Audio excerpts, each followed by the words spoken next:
का हो भौजी? का हो देवर बबुआ?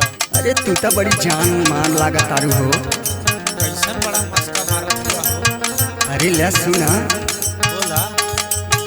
सड़िया में हो भौजी, सड़िया में, सड़िया में हो भौजी, सड़िया में बड़ा चेलू भौजी काली सड़िया में।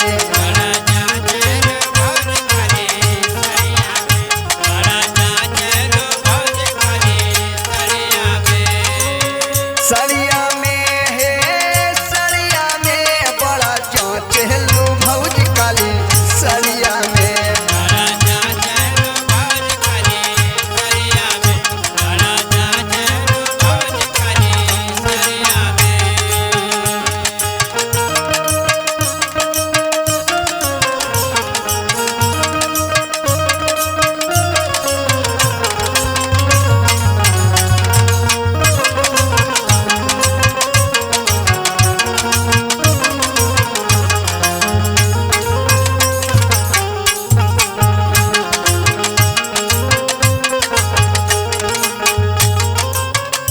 ये भौजी, का हो देवर बबुआ? अरे ऐसे का लगावे लो हो कि तुहार एकदम गलवा गोर गोर देख के समझ लग हमार मिजाज गड़बड़ा जाला।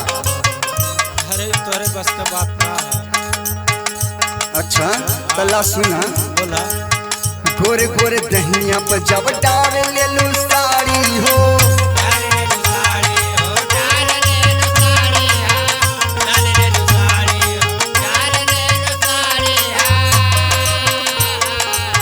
लागे करे जब मोर लेबू पैकारी हो।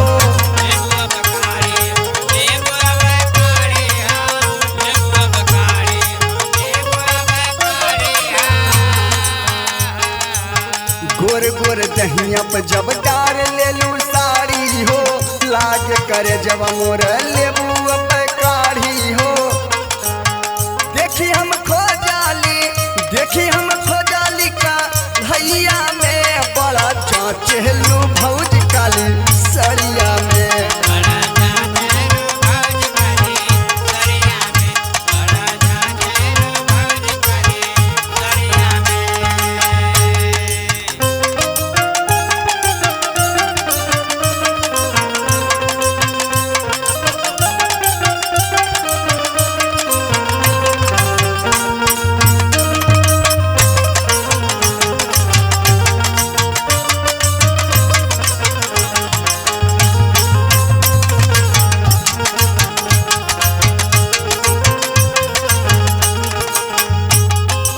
ये भौजी, का हो देवर बबुआ? ये कुल गुण सहूर कहाँ सीख के आऊ है वो? अरे का करवाई, तोरे समझ से बाहर है। अच्छा मतलब नहीं हरवे खिला रहलू का? ज्यादा बोलत हुआ, अपन बीमारी बतावा।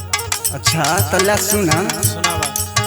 बड़ा निक लागे तो हर गुणवा साहुरवा हो।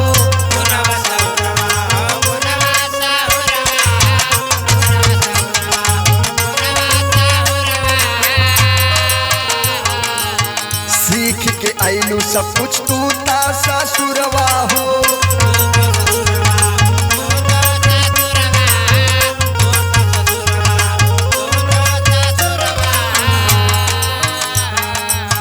बड़ा निक लागे तो हर गुणवा साहुरवा हो। सीख के आइलू सब कुछ तू ता